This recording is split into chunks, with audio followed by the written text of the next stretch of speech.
Today, part 2 of You Ask, I Answered. Stick around.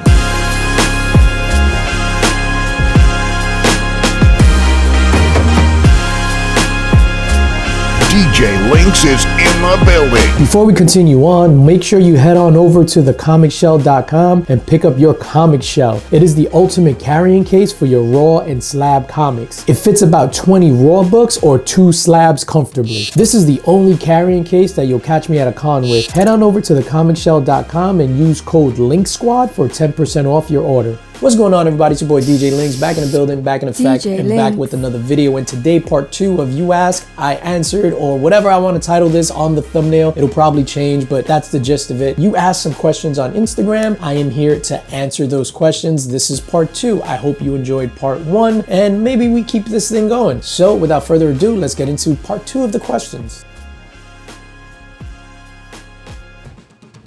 I usually don't go on like comic hunts to flea markets, things like that. I usually just go to the LCS. If I see something I like, I'll just get it. I'll go on eBay. If I see something I like, I'll get it. I'll go to, let's say, like a Street Side Anthony when he has his sale. I'll go, I haven't been in a while, but I'll go and I'll just pick something up there. That's definitely the way that I like to hunt. I don't like go out of my way to kind of like get stuff and like get super deals. For me, and I'm only speaking from my perspective, time is the biggest commodity that we have. I'd rather pay a couple of bucks extra just so I could save time. Time is really important to me. I'd rather do that. So that's why I'll just go to the LCS. I'll just go to eBay, and definitely at cons, like local cons and things like that.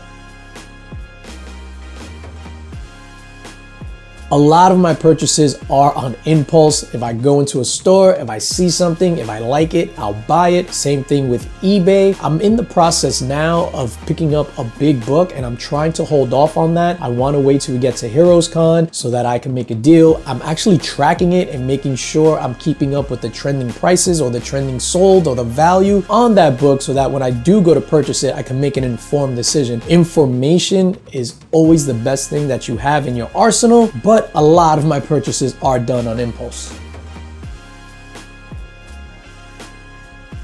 I grew up watching The Incredible Hulk show with my families. Like, my dad loved it, my older brothers loved it, therefore I had to love it. So I knew about The Incredible Hulk before I even know there was an Incredible Hulk comic book, or before I even knew what comic books were. So for me, there's definitely a nostalgia feel to the way I love The Incredible Hulk. On top of that, I just think he's a super compelling character. At his core, he is not a hero. He's just a guy that wants to be left alone. That's like me. I'm just a guy that wants to be left alone. But every now and then some shit happens where I gotta get myself involved in, and I'm like, just leave me alone. That's what I adore about The Incredible Hulk, man.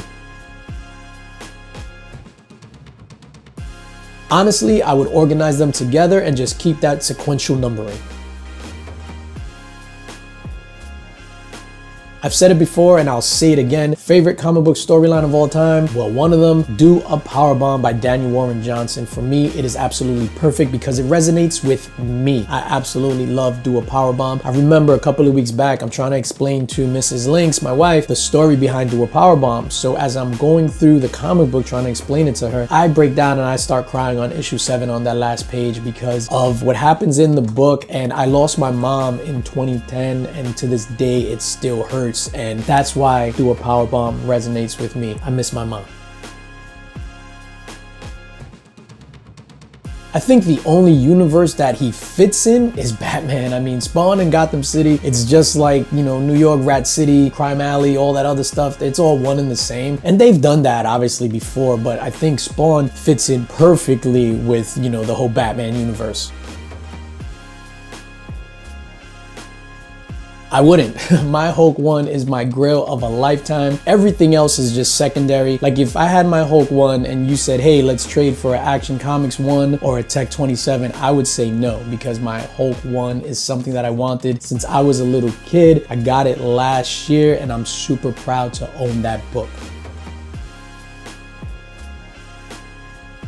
Well, I don't have an AF-15 because the deal that was made for an AF-15 back at MegaCon fell through. I was supposed to, you know, go meet up with some cat at MegaCon, and then they hit me right before, not even right before, right as I was entering MegaCon, saying that, you know, they're going to send it back to CGC to try to get a grade bump. Congrats to that person. They actually did get a grade bump on that AF-15, but I was just like, I was soured on the deal. But the hope is at Heroes Con this June, the hope is to pick up that Amazing Fantasy 15.